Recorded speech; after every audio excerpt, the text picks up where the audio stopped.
जैसा कि मैंने आपको कहा था कि हम सारे के सारे चैप्टर का एक पेज में पूरी समरी बना लेंगे। तो ये आपकी समरी है मैटर इन आवर सराउंडिंग की। इसमें पूरी कॉन्सेप्चुअल समरी है। आप सिर्फ इसको पढ़ के आपके एग्ज़ाम के लिए प्रिपेयर कर सकते हैं, और मैं चाहूँगा कि आप इसका स्क्रीनशॉट ले लें, जिससे आप एक ही बार में सारा चैप्टर रिवाइज़ कर लें। इसमें आपका सारा कॉन्सेप्चुअल है, सब कुछ है। आपको इसको पढ़ के आपके सारे कॉन्सेप्ट क्लियर हो जाएंगे इस चैप्टर के। अब थोड़ा सा इसको समझ लेते हैं जल्दी से। सबसे पहले मैटर क्या था, देखिए हमको पता है एनसीईआरटी हमने पहले ही कवर कर चुके हैं, हम सिर्फ समरी देख रहे हैं। तो साइंटिस्ट ने किसी भी सब्सटेंस को मैटर कब बोला था, जब वो दो चीज़ों को फॉलो करे, उसमें मास हो और स्पेस ऑक्यूपाई करे। और सारे प्रैक्टिकल्स को करने के बाद जो हमारी छोटी एक्टिविटी थी, उससे हमको ये पता लगा कि जो नेचर ऑफ मैटर है वो पार्टिकल है, दैट इज़ पार्टिकुलेट नेचर है मैटर का।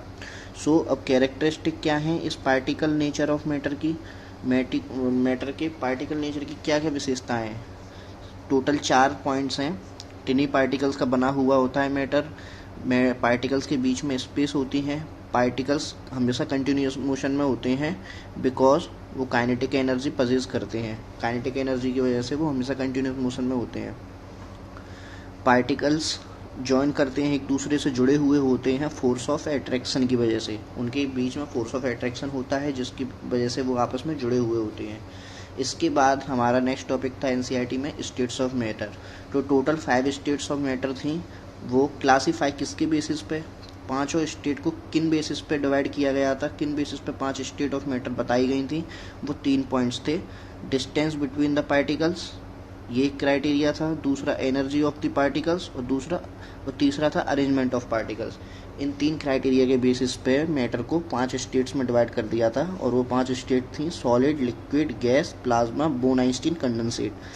हाँ, एनसीईआरटी में एग्जाम पर्पज व्यू से सिर्फ हमें ये 3 पढ़नी है, solid, liquid and gas. Next हमारा टॉपिक था एनसीईआरटी का can matter change it's state, inter exchange of states of matter. देखिए मैटर को हम चेंज कर सकते हैं टेम्परेचर या प्रेशर अप्लाई कर कर। सिर्फ 2 ही तरीके से हम मैटर की स्टेट को चेंज कर सकते हैं। इसका कॉन्सेप्ट ये है, साइड में जो बॉक्स है उसमें उसका कॉन्सेप्ट है।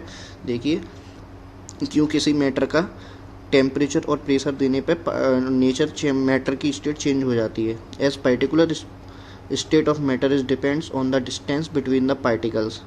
किसी भी मैटर की पर्टिकुलर स्टेट उसके पार्टिकल्स के डिस्टेंस पर डिपेंड करती है। पार्टिकल्स के बीच में कितना डिस्टेंस है उस पर डिपेंड करती है किसी भी मैटर की particular state. So by applying temperature and pressure we can change the distance between the particles and so state of matter will be change. So temperature pressure देने से होता क्या है कि जो डिस्टेंस बिटवीन पार्टिकल्स है matter के अंदर, जो पार्टिकल्स हैं उनके बीच की डिस्टेंस चेंज हो जाती है, जिससे कि उसकी स्टेट चेंज हो जाती है। तो ये था कॉन्सेप्ट। अब टेम्परेचर देने से क्या इफेक्ट होता है, देखिए जितना हम ऊपर से नीचे तक आप देखते जाइए, जैसे ही हमने ये ऊपर वाला एरो इंक्रीज का साइन है, जैसे ही हम टेम्परेचर इंक्रीज करेंगे काइनेटिक एनर्जी और पार्टिकल्स भी बढ़ेगी। काइनेटिक एनर्जी बढ़ने के कारण पार्टिकल्स का मूवमेंट होगा और डिस्टेंस उनकी आपस की और ज़्यादा बढ़ जाएगी, जिससे होगा कि यार रिजल्ट में फोर्स ऑफ अट्रैक्शन कम हो जाएगा। अब देखिए दूर दूर हो गए पार्टिकल्स तो वो कम फोर्स से जुड़े हुए हैं आपस से, इसलिए उसमें उनका फोर्स ऑफ अट्रैक्शन कम हो गया। ओके, और उनकी नई स्टेट बन जाएगी जो लूज स्टेट होगी पहले से ज़्यादा। अगर सॉलिड में होंगे तो लिक्विड में, लिक्विड में होंगे तो गैस में। अब प्रेशर अप्लाई करने पे क्या होता है, जैसे हम प्रेशर इंक्रीज करते हैं तो प्रेशर की वजह से जो डिस्टेंस होती है पार्टिकल्स के बीच में वो कम हो जाती है, क्योंकि प्रेशर देने से वो पास में आ जाते हैं। पास में आएंगे तो उनका मोशन कम होगा और काइनेटिक एनर्जी भी कम हो जाएगी। काइनेटिक एनर्जी कम होने के कारण और डिस्टेंस कम होने के कारण फोर्स ऑफ अट्रैक्शन जो है अब और ज़्यादा बढ़ गया, क्योंकि पास पास में आ गए तो force of attraction between particles ज़्यादा बढ़ गया, तो ये अफेक्ट होता है। अब टेम्परेचर से रिलेटेड एक टर्म है लेटेंट हीट। लेटेंट हीट क्या होती है, hidden heat which breaks force of attraction between the particle during change of state. Change of state के टाइम पे जितनी हम हीट देते हैं और वो हीट जाती कहाँ है, फोर्स ऑफ अट्रैक्शन को ब्रेक करने में, उसे हम कहते हैं हिडन हीट। आइदर ये फ्यूज़न की होगी, लेटेंट हीट ऑफ फ्यूज़न, या लेटेंट हीट ऑफ वेपराइजेशन होगी। Okay, so latent heat of fusion क्या है? Amount of heat required to change 1 kg of solid. Fusion का मतलब होता है process of melting. 1 kg of solid को लिक्विड में बदलने में जितनी हीट जाती है उसे उसके मेल्टिंग पॉइंट पे उसे कहते हैं लेटेंट हीट ऑफ फ्यूज़न। इसी तरह लेटेंट हीट ऑफ वेपराइजेशन है, जितनी हीट 1 kg ऑफ लिक्विड को वेपर में कन्वर्ट करने के जाती है उसके बॉइलिंग पॉइंट पे उसे लेटेंट हीट ऑफ वेपराइजेशन कहते हैं। अब हमारा एनसीईआरटी का लास्ट टॉपिक है इवापोरेशन। इवापोरेशन क्या है? Process of changing of liquid into its vapour state. ये भी लिक्विड का वेपर स्टेट में जाने को बदलने की प्रोसेस को ही इवापोरेशन कहते हैं, लेकिन इसका मेन पॉइंट क्या है कि ये सिर्फ सरफेस लेयर की लिक्विड की जो सरफेस लेयर होती है सिर्फ वही वेपर में कन्वर्ट होती है, पूरा का पूरा लिक्विड कन्वर्ट नहीं होता, और ये बॉइलिंग पॉइंट से कम टेम्परेचर पर होता है उस लिक्विड के। और इवापोरेशन किन किन फैक्टर्स पे अफेक्ट करता है? इवापोरेशन देखिए अफेक्ट होता है डायरेक्टली प्रोपोर्शनल होता है सरफेस एरिया के। जितना सरफेस एरिया हम बढ़ाएंगे इवापोरेशन बढ़ जाएगा, जितनी हम विंड स्पीड बढ़ाएंगे इवापोरेशन ज़्यादा होगा।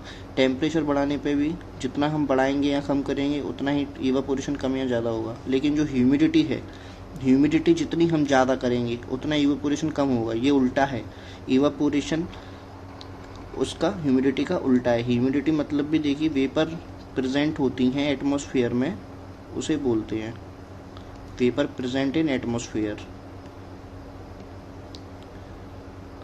उसे हम ह्यूमिडिटी बोलते हैं।